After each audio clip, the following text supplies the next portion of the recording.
नमस्कार, मी तन्मय टिल्लू. जागरूक मतदारांसाठी या विशेष कार्यक्रमात आपलं सर्वांचं स्वागत. अर्थात पुढचं वर्ष हे निवडणुकांचं आहे. 2024 निवडणुका म्हटलं की अर्थातच राजकीय पक्ष आपल्या डोळ्यासमोर येतात. मात्र या राजकीय पक्षांना निवडून देण्याचं महत्त्वाचं काम करतो तो मतदार. लोकशाहीत मतदाराला मतदार राजा देखील म्हटलं जातं. त्याची मूल्य ही जपली गेली पाहिजेत. त्या संदर्भातल्या अनेक चर्चा होतात, गप्पा होतात. मतदाराची भूमिका नेमकी काय हे देखील समजून घेणं तितकंच महत्त्वाचं असतं.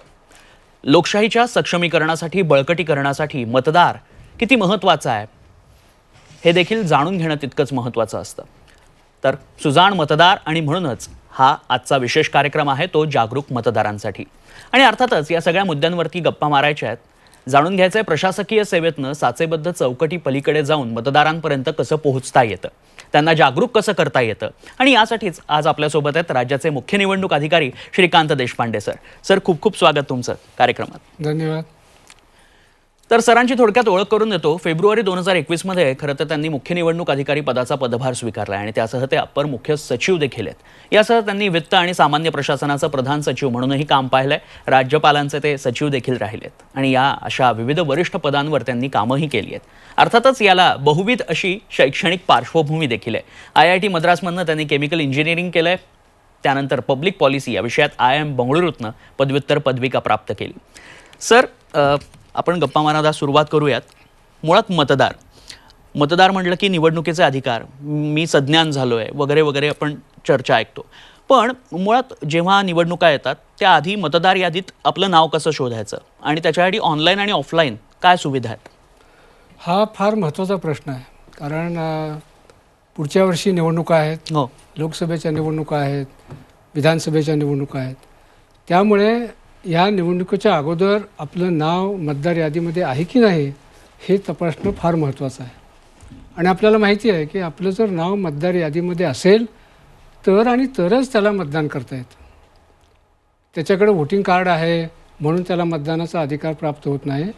तर मतदार यादीमध्ये त्याचं नाव असणं गरजेचं आहे. आणि म्हणून पहिली महत्त्वाची गोष्ट जी आहे ती म्हणजे आपलं मतदार यादीमध्ये नाव आहे की नाही याची खात्री करून घेणं. आणि हे करणं अतिशय सोपं आहे. याच्यासाठी ऑफलाईन पद्धती आहेत, ऑनलाईन पण पद्धती आहेत. ऑफलाईन पद्धतीमध्ये आमच्या CO महाराष्ट्र वेबसाईटवर हे सगळे इलेक्ट्रोल रोल अपलोड केलेलं आहे. त्याच्यामध्ये आपण पाहू शकता. किंवा ऑनलाईन ह्याच्यामध्ये जर आपण पाहिलं तर इलेक्शन कमिशननी व्होटर्स हेल्पलाईन ॲप असं एक तयार केलेलं आहे. आणि ह्या व्होटर्स हेल्पलाईन ॲप जर आपण आपल्या मोबाईलवर डाउनलोड केलं तर त्याच्यामध्ये सुद्धा आपलं नाव आहे की नाही तपासता येतं. आणि वेगवेगळ्या माध्यमातून हे नाव तपासता येतं. म्हणजे समजा तुमच्याकडे वोटिंग कार्ड असेल तर त्याचा एपिक नंबर असतो, जसं त्याचा आयडेंटिटी कार्डचा नंबर असतो. त्याचा तपशिलावरनं सुद्धा तुमचं नाव आहे की नाही आणि त्या सगळा तपशील आपल्याला समजतो. किंवा तुमचा तपशील जरी असेल, तुमचं नाव, वडिलांचं नाव किंवा हजबंडचं नाव आणि तुमचा जिल्हा, राज्य एवढी जुजबी जरी माहिती भरली तरीसुद्धा तुमचं नावची नोंद सगळी त्याच्यामध्ये येते. त्यामुळे आपलं नाव आहे की नाही हे तपासण्याची एकदम सोपी पद्धत म्हणजे व्होटर्स हेल्पलाईन ॲप. आणि दुसरी एक पद्धत आहे की जी व्होटर्स सर्व्हिस पोर्टल आहे इलेक्शन कमिशनचं. आणि त्याच्यामध्ये electoralsearch.eci.gov.in या संकेतस्थळावर जर आपण गेलं तर तिथंसुद्धा आपल्याला ही माहिती मिळते. आणि तिथे तुमचा जर मोबाईल नंबर तुम्ही रजिस्टर केला असेल तर त्या मोबाईल नंबरवरनं सुद्धा तुमचं नाव आहे की नाही यादीमध्ये तुम्हाला सहज कळू शकतं. अगदी. मला प्रेक्षकांना सांगायचं आहे की आपल्या स्क्रोलवरती या वेबसाईट्स दिलेल्या आहेत. त्यामुळे तुम्ही घर बसल्या देखील आत्तासुद्धा या वेबसाईटवरती जाऊन तुमचं नाव मतदार यादीत आहे की नाही हे तपासू शकता. त्यामुळे या वेबसाईटला नक्की भेट द्या आणि आपलं नाव आहे की नाही ते चेक करा. सर, आत्ता आपण पाहिलं की मतदार यादी अद्ययावतीकरणाचं काम सुरू झालेलं आहे. पण मग ते प्रारूप मतदार यादी आणि अंतिम मतदार यादी म्हणजे नेमकं काय आणि ती नेमकी कधी प्रसिद्ध होते? दरवर्षी आपण मतदार याद्यांचं अद्ययावतीकरण करतो आणि प्रत्येक वर्षी क्वालिफाईंग डेट जी असते ती बदलते. तर यावर्षी क्वालिफाईंग डेट जी आहे ती 1 जानेवारी 2024 आहे. म्हणजे ज्यांचं 1 जानेवारी 2024 या दिनांकाला 18 वर्ष पूर्ण होतात तर त्यांना आपण ह्या मतदार यादीमध्ये त्यांचे नाव आपण समाविष्ट करू शकतो. तर हे करण्यापूर्वी आपल्याला माहिती आहे की 27 ऑक्टोबरला आम्ही प्रारूप यादी प्रसिद्ध केलेली आहे आणि ही यादी प्रसिद्ध करण्यापूर्वी महत्त्वाची 2 कामं आम्ही करतो. मतदार याद्यांचं शुद्धीकरण करतो आणि मतदार केंद्राचं सुसूत्रीकरण करतो. अच्छा. मतदार यादींचं शुद्धीकरण म्हणजे आम्ही यावेळेला घरोघरी BLO अशी मोहीम केली होती आणि BLO प्रत्येक घरामध्ये जाऊन ते जे मतदार आहेत त्याचं त्यांनी व्हेरिफिकेशन केलं आणि व्हेरिफिकेशनमध्ये जर एखादा मयत आढळला किंवा कायमस्वरूपी सोडून गेला तर त्याची वगळण्याची पण प्रक्रिया आपण त्याच वेळेला सुरू करतो. आणि त्या सर्वेमध्ये सुद्धा त्या घरामध्ये 1 जानेवारी 24ला 18 वर्ष पूर्ण करणारे कोण मेंबर्स आहेत त्याची सुद्धा आपण नोंद करून त्यांचे फॉर्म्स त्याला गोळा करतो. त्यामुळे ही प्रक्रिया आपण करून आपण 27 ऑक्टोबरला आपण प्रारूप मतदार यादी प्रसिद्ध केली. आता ही यादी प्रसिद्ध केल्यानंतर 27 ऑक्टोबर ते 9 डिसेंबर या कालावधीमध्ये आपण लोकांचे अर्ज स्वीकारणं किंवा काही तक्रारी असतील तर त्याचे अर्ज स्वीकारणं यासाठी हा कालावधी आपण दिलेला आहे. याला आपण क्लेम्स अँड ऑब्जेक्शन म्हणतो. तर या काळामध्ये लोकांनी आपलं नाव नसेल तर त्याचा फॉर्म भरावा, तपशिलामध्ये जर बदल असेल तर त्याचे फॉर्म भरावेत आणि मग त्याच्यावर निर्णय 26 डिसेंबरपर्यंत आम्ही घेतो आणि 26 डिसेंबरला त्याचे निर्णय झाल्यानंतर 5 जानेवारीला आपण त्याची अंतिम यादी प्रसिद्ध करणार आहोत आणि तिथं हा आपला संक्षिप्त पुनरीक्षणाचा कार्यक्रम संपतो आपला. बरं. पण मग सर म्हणजे मला हा प्रश्न पडला की मतदार यादीत आपलं नाव तपासणं हे का आवश्यक आहे? कारण एकदा तर रजिस्टर झालेलं आहे, मग विधानसभा लोकसभेला तर एकदा दिलं की ते रजिस्टर होतं, मग ते पुन्हा पुन्हा पडताळणं आणि ते पाहणं का गरजेचं आहे? का आवश्यक काय ते? कारण याच्यामध्ये काय, जसं मी मगाशी आपल्याला सांगितलं की आपण घरोघरी सर्वे केलेला आहे तर त्याच्यामध्ये मयत असतील किंवा सोडून गेले असतील किंवा यांची नावं आपण आता वगळली, अशी पण शक्यता आहे की तुम्ही त्या टेम्पररी पिरियडसाठी तिथे नसाल आणि त्यामुळे वगळलं गेलं असेल तर जर चुकूनही जरी वगळून गेलं असेल तर त्यासाठी एक पर्याय म्हणून हा एक मोठी संधी आहे. अच्छा. आणि म्हणून आपलं नाव म्हणजे त्याच्यामधनं डिलीट झालं नाही याची खात्री करणं फार आवश्यक आहे. म्हणून आपण त्यांना असं आवाहन करतो की तुम्ही मागच्या वर्षी जरी तुमचं यादीमध्ये नाव असलं तरी या वर्षीच्या यादीमध्ये तुमचं नाव आहे का नाही पुन्हा एकदा खात्री करा. कारण पुढच्या वर्षी निवडणुका आहेत आणि बऱ्याच वेळेला असे अनेक निवडणुकीच्या वेळेला आपण चित्र पाहतो की लोक म्हणतात की आमचं नाव गायब झालं, माझ्याकडे वोटिंग कार्ड आहे आणि मला मतदान करू दिलं नाही. मला वाटतं अशा पद्धतीची पश्चातापाची पाळी मतदारांच्यावर येऊ नये म्हणून हा जो कालावधी आहे त्याच्यामध्येच आपण तपासलं पाहिजे आपलं नाव आहे की नाही आणि नसेल तर आपल्याला नोंदवलं पाहिजे किंवा आपला तपशील जो आहे तो बरोबर आहे का, माझं नाव बरोबर लिहिलं आहे का, माझा पत्ता बरोबर आहे का किंवा फोटो व्यवस्थित आहे का, तर त्याच्यामध्ये जर काही बदल असतील तर ते सुद्धा बदल तुम्हाला याच्यामध्ये नोंदवता येतात. म्हणून हे भाग महत्त्वाचा आहे. थोडक्यात ही जबाबदारी मतदारांची देखील आहे की त्यांनी जाऊन सांगावं की माझा पत्ता बदलला आहे तर तो बदलावा किंवा या मतदारसंघात आता मी राहायला गेलोय तर तिथे ते अपडेट करून घेणं मतदारांची देखील तितकीच गरजेचं आहे. मतदारांनी जागरूक असणं. अगदी बरोबर. पण सर जेव्हा आपण स्पेशल समरी रिव्हिजन करतोय या कार्यक्रमात तर त्या कार्यक्रमामध्ये वयाची 18 वर्ष कधी पूर्ण झालेली असावेत त्याबद्दल काही कालावधी आहे का? म्हणजे त्या कधी मी नाव नोंदवू शकतो? खरं आहे की पूर्वी कसं असायचं की ज्या वर्षीची ही पुनरीक्षणाचा कार्यक्रम असतो म्हणजे हा 23चा पुनरीक्षणाचा कार्यक्रम आहे म्हणून क्वालिफाईंग डेट आपण 1 जानेवारी 24 ठेवली. तर पूर्वी कसं होतं की समजा 1 जानेवारी नंतर जर कुणी जन्माला आलं तर त्याला पुढच्या जानेवारीपर्यंत वाट बघायला लागायची. त्यामुळे आता थोडासा बदल झालेला आहे. अच्छा. आणि कायद्यांमध्ये अशा त्याच्यामध्ये तरतुदीमध्ये दुरुस्त केलेल्या आहेत की प्रत्येक तिमाहीला ही आपण क्वालिफाईंग डेट बदलतो. म्हणजे जसं 1 जानेवारी आहे तसं 1 एप्रिल, 1 जुलै, 1 ऑक्टोबर. त्यामुळे आता आपल्याला 18 वर्ष पूर्ण व्हायची आपण वाट पाहायची गरज नाही. आपण 17 वर्ष जरी पूर्ण केली आणि 1 ऑक्टोबर 24ला जरी आपण 18 वर्ष पूर्ण करणार असाल तर त्याचे आगाऊ फॉर्म्स आत्ताच आपण भरून घेतो आणि ज्यांचे 1 जानेवारी 24ला पूर्ण होणार आहेत त्यांची अंतिम यादीमध्ये समाविष्ट करतो आणि जे एप्रिलमध्ये होणार किंवा जुलैमध्ये होणार किंवा ऑक्टोबरमध्ये होणार त्यावेळेला आपण ते प्रोसेस करतो आणि सप्लिमेंटरी यादीमध्ये ती नावं आपण इन्क्लूड करतो. म्हणजे त्यालाही वोट करता येतं थोडक्यात? 100%. नक्की. पण मुद्दा हा आहे की सर जेव्हा आपण मतदान करायला जातो तेव्हा ओळखपत्र लागतं किंवा याही एनरोलमेंट प्रोसेसमध्ये काहीतरी प्रूफ लागतं. समजा माझ्याकडे कुठलं प्रूफ नसेलच किंवा माझ्याकडे अगदी एखादंच कुठलं तरी प्रूफ असेल, जे प्रूफ तुम्ही सांगितलेली आहेत 5 पैकी त्यातलं एखादंच असेल किंवा नसेलच, कारण आपल्याकडे माहिती आहे की पूर येतो किंवा काहीतरी आपत्ती येते किंवा आपण शिफ्टिंग करतो, त्यात कुठेतरी गहाळ होतात कागदपत्र. तर ज्याच्याकडे प्रूफ नसेल तर त्याचंही नाव मतदार यादीत येऊ शकतं का? खरं म्हणजे याच्यामध्ये 2 गोष्टींची पूर्तता होणं गरजेचं आहे. त्याचा 18 वर्ष पूर्ण व्हायला पाहिजे, म्हणून त्याचा 18 वर्ष पूर्ण व्हायचा एक कुठला तरी पुरावा त्याला आपल्याला लागतो. आणि त्याच्यामध्ये निवडणूक आयोगाने अनेक पर्याय उपलब्ध करून दिलेले आहेत. जसं तुमचं पासपोर्ट असेल, आधार कार्ड आहे, तुमचं शाळेचं सर्टिफिकेट आहे, 10वी 12वीचे सर्टिफिकेट आहे, ड्रायव्हिंग लायसन्स आहे, पॅन कार्ड आहे, त्याच्यामध्ये जन्मतारीख नोंद केलेली असते. आणि दुसरा पुरावा तुम्हाला लागतो तो तुमचा निवासाचा. आणि जिथे तुम्ही राहता त्याच्यासाठी सुद्धा अनेक पर्याय आहेत. म्हणजे पासपोर्टमध्ये समजा तुमचा असतो पत्ता, आधार कार्डमध्ये असतो, तुमचं एखादी युटिलिटीचे आहे, समजा पाण्याचं बिल आहे किंवा महानगरपालिकेचे किंवा नगरपालिकेचं काही टॅक्सेस भरले त्याच्यामध्ये तुमच्या घराचा पत्ता आहे. अशा अनेक गोष्टी तुम्ही त्याच्यामध्ये देऊ शकता. पण बऱ्याच वेळेला इलेक्शन कमिशनने जे प्रिस्क्राईब केलेले डॉक्युमेंट्स आहेत त्याच्यामध्ये एकही त्याच्याकडे नसेल तरीसुद्धा त्याच्याकडे जे उपलब्ध आहे की ज्याच्यामध्ये जन्मतारखेचा उल्लेख आहे आणि पत्त्याचा उल्लेख आहे. आता पत्त्याचा उल्लेख सांगायचा झाला तर पोस्टानं आलेलं कार्ड तुमच्याकडे आहे किंवा स्पीड पोस्टने आलेलं एखादं टपाल आहे तर त्याच्यावर पत्ता असतो, तर तो सुद्धा आपण एव्हिडन्स म्हणून ग्राह्य धरतो. तर अशा पद्धतीचे सुद्धा आपण देऊ शकतो. काही कॅटेगरीसाठी इलेक्शन कमिशनने जरा सूट दिलेली आहे. म्हणजे उदाहरणार्थ बेघर आहेत तर त्यांच्याकडे कुठलीही कागदपत्र नसतात. बऱ्याच वेळेला शरीर विक्री करणाऱ्या महिला आहेत, सेक्स वर्कर्स आहेत, त्यांच्याकडेही नसतात. तृतीयपंथीयांच्याकडे बऱ्याच वेळेला त्यांची कुठलीही कागदपत्र नसतात. अशा वेळेला इलेक्शन कमिशनने त्यांना कुठल्याही कागदपत्राची आवश्यकता नाही.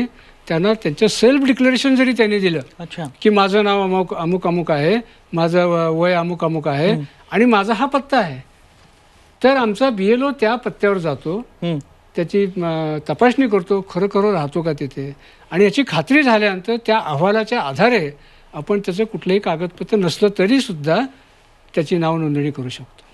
सर, आता तुमच्या बोलण्यात उल्लेख आला तो BLOंचा, त्याच अनुषंगानं प्रश्न विचारतो की साधारणतः BLOंना कोणकोणती चॅलेंजेस येतात आणि हा किती महत्त्वाचा घटक आहे या सगळ्या प्रोसेसमधला?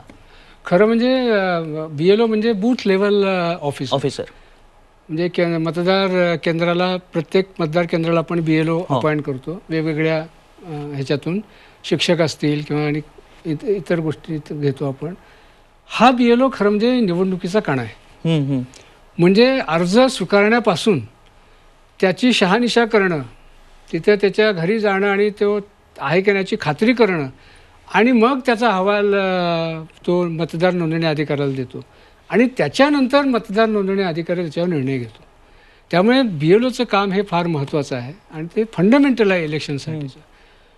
आता याच्यामध्ये सुद्धा आम्हाला खूप चॅलेंजेस येतात. आता हे चॅलेंजेस खेड्यापाड्यात म्हणजे तुमचा रुरल भाग आहे त्याच्यामध्ये फारसे येत नाहीत, ते लोक एकमेकांना ओळखतात. चॅलेंज खरे येतात ते म्हणजे अर्बन एरियामध्ये, विशेषतः मोठ्या शहरामध्ये जसं मुंबई आहे, पुणे आहे.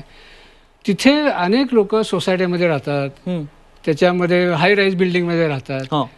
त्यामुळे BLOला बेसिकली अशा बिल्डिंगमध्ये ॲक्सेससुद्धा मिळणं फार बऱ्याच वेळेला कठीण होतं.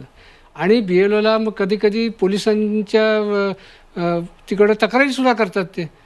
त्यामुळे खरं म्हणजे हा BLO हा आपल्या मदतीसाठी आहे, आपल्या मदत करण्याला येतो आहे, तर त्याला सहकार्य करण्याची जी वृत्ती आहे ती थोडीशी अर्बन एरियामध्ये आपल्याला कमी दिसते. आणि दुसरी गोष्ट, अर्बन एरियामध्ये कसं होतं की विशेषतः मुंबईमध्ये हा BLO राहतो वेगळ्या ठिकाणी, जसं तुमचं आउटस्कर्ट्समध्ये राहतो आणि काम सिटीमध्ये करतो. त्यामुळे त्याचा जो कनेक्ट आहे त्याच्यामध्ये काही मर्यादा पडतात. आणि हा बराचसा स्टाफ आपण महानगरपालिकेकडनं घेतो आणि महानगरपालिकेच्या पण मर्यादा आहेत. त्यामुळे कमी स्टाफवर आपल्याला बऱ्याच वेळेला काम करायला लागतं. एखाद्या BLOला 3-3, 4-4 मतदान केंद्र आपण काही वेळेला द्यायला लागतात. त्यामुळे ह्या सगळ्या चॅलेंजवर मात करून BLO हे काम करत असतो. अगदी. आणि म्हणूनच तो जिथे जिथे जाईल त्याला तितकाच सपोर्ट मिळणं मतदारांकडनं गरजेचं आहे. ॲब्सोल्युटली. अगदी. सर, मला पुन्हा एकदा या प्रश्नांकडे यायचं की मतदार यादीत नाव कसं नोंदवायचं किंवा काय कागदपत्र लागतात हे तुम्ही सांगितलं, पण ओळखपत्रच हरवलं असेल किंवा वोटिंग कार्डच जर हरवलं असेल तर ते पुन्हा मिळवायचं असेल किंवा त्यात काही दुरुस्त्या असतील, नाव बदलायचं असेल, तर त्याच्यासाठी ऑनलाईन आणि ऑफलाईन काय काय पर्याय उपलब्ध आहेत? खरं म्हणजे जसं एखादा नवीन मतदार असेल तर त्याच्यासाठी फॉर्म नंबर 6 असतो बरं. आणि ज्यात काही बदल असतील त्यासाठी फॉर्म नंबर 8 असतो. आणि हा फॉर्म नंबर 8 वेगवेगळ्या कारणासाठी आपण वापरू शकतो. पहिलं कारण म्हणजे तुम्ही एखाद्या पत्त्यातून म्हणजे एखाद्या मतदारसंघातून दुसऱ्या मतदारसंघामध्ये स्थलांतरित झाला, शिफ्टिंग ऑफ वोटर्स, हे खूप वेळाला होतं. हां, किंवा तुम्ही त्याच मतदारसंघामध्ये असता पण एका पत्त्यावरून दुसऱ्या पत्त्याकडे पत्त्यावर, जातात, हो. म्हणजे विदिन द असेंब्ली कॉन्स्टिट्युएन्सी, त्याला पण आपण शिफ्टिंग म्हणतो. दुसरं त्याच्या तपशिलामध्ये बदल असतो, काही वेळेला नावामध्ये बदल असतो. जसे महिला लग्नानंतर नाव बदलतात, हो. त्यामुळे तिचं नाव बदलण्याची गरज असते, किंवा एखाद्यांची डेट ऑफ बर्थ चुकलेली असते, किंवा लिंग सुद्धा एखादं काही ह्याच्यामध्ये चुकलेलं असतं, किंवा पत्त्यामध्ये काही अपूर्ण असतो, त्याच्यात बदल करण्याचा असतो. तर ह्याच्यासाठी सुद्धा फॉर्म नंबर 8 आपल्याला वापरता येतो. किंवा एखाद्याचं मतदान कार्ड हरवलेलं आहे, समजा म्हणजे हरवलं म्हणजे ते चोरी गेली असेल, हरवलं असेल, किंवा एखाद्या आपत्तीमध्ये ते नष्ट झालं असेल, किंवा इतकं ते खराब झालं आहे की त्याच्यामध्ये तुमचा फोटोसुद्धा दिसत नाही, तर याच्यासाठी सुद्धा फॉर्म नंबर 8 मध्ये ही सुविधा आहे. त्याला म्हणतात replacement of your voting card. आणि ह्या वोटर कार्ड्स रिप्लेसमेंटचा ऑप्शन तुम्ही एक्सरसाइज केला आणि त्याची माहिती भरली तर तुम्हाला घर बसल्या घरी स्पीड पोस्टने ते वोटिंग कार्ड तुम्हाला मिळतं. अच्छा. आणि समजा एखादा दिव्यांग आहे, अपंग आहे, तर त्याला आपलं नाव चिन्हांकित करण्याची सुविधा सुद्धा फॉर्म नंबर 8 मध्ये आहे. चिन्हांकित केल्यामुळे काय होतं की निवडणूक यंत्रणेला कळतं आणि मग निवडणूक यंत्रणा त्यांच्यापर्यंत पोहोचू शकते आणि त्यांना काही जी वोटिंगच्या वेळेला जी मदत आहे, जशी व्हॅन असेल, व्हीलचेअर असेल, ह्या सुविधा पुरवण्यासाठी ते उपयोगी पडतं. त्यामुळे अशा सगळ्या ज्या बदल आहेत किंवा गोष्टी आहेत त्या आपल्याला फॉर्म नंबर 8 मध्ये करता येतात. आणि याच्यासाठी ऑनलाईन पद्धतीने आपण चांगल्या पद्धतीने करू शकतो, घर बसल्या अगदी घर बसल्या करू शकतो. त्याच्यामध्ये व्होटर्स हेल्पलाईन ॲप तुम्ही जर डाउनलोड केलं तर त्याच्यामध्ये ते माहिती विचारतात, तशी तुम्ही माहिती भरा, जे डॉक्युमेंट तुम्हाला पाहिजेत त्या अपलोड करा. अपलोड करण्यामध्ये सुद्धा अत्यंत सुविधा आहे की तुम्ही तुमच्या मोबाईलच्या कॅमेऱ्यातनं ते फोटो काढून तो अपलोड करू शकता. त्यामुळे ह्या सुविधा त्याच्यामध्ये आहेत, त्या ऑनलाईन पद्धतीने करू शकता. पण ऑफलाईनमध्ये सुद्धा तुम्ही करू शकता की हे जे फॉर्म्स आहेत ते CO महाराष्ट्र वेबसाईटवर उपलब्ध आहेत. ते जरी तुम्ही डाउनलोड केले आणि हाताने भरले आणि ते सबमिट केले डॉक्युमेंट्स बरोबर तरीसुद्धा ते भरता येतात. आता आपल्याला सांगायला महत्त्वाचं आहे की 25 आणि 26 नोव्हेंबरला महाराष्ट्रामधल्या प्रत्येक मतदार केंद्रावर आमचा BLO उपस्थित राहणार आहे. अच्छा. 25 आणि 26 नोव्हेंबरला, शनिवारी आणि रविवारी. तर ह्या 2 दिवसामध्ये जर तुम्हाला तिथे त्या मतदार केंद्रामध्ये जाऊन सुद्धा तिथे फॉर्म उपलब्ध आहेत, ते भरू शकता, तिथं सबमिट करू शकता. किंवा तुम्हाला काय अडचण असेल, तुम्हाला सहाय्याची गरज असेल तर ते सुद्धा तुम्हाला तिथं उपलब्ध होऊ शकतो. तर त्याचा सुद्धा लोक लाभ घेऊ शकतील.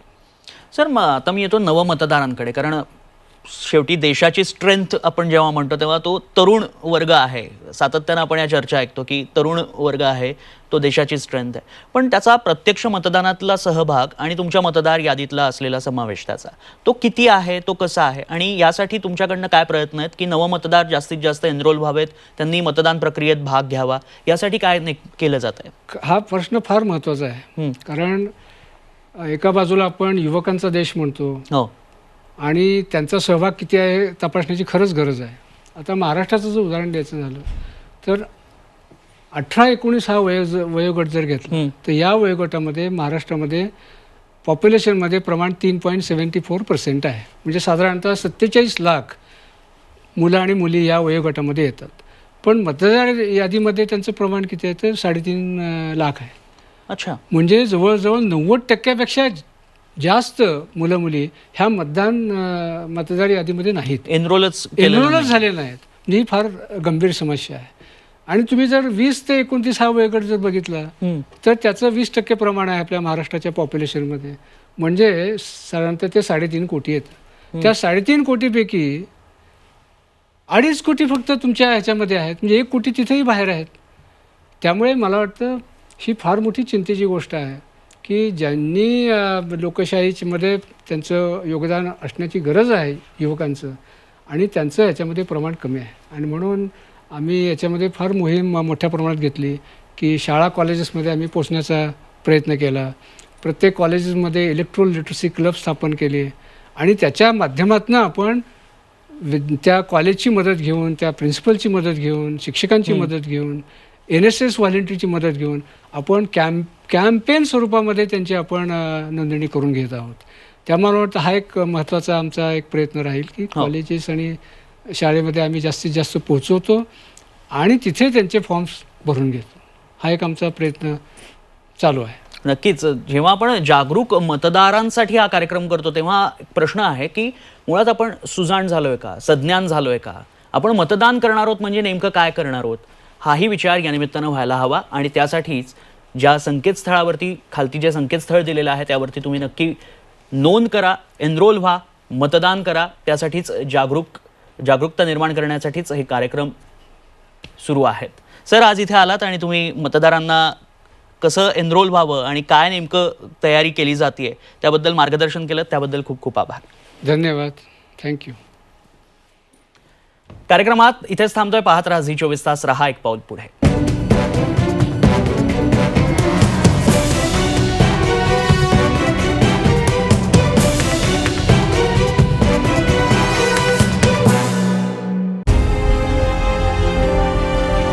विकासाचा ध्यास म्हणजे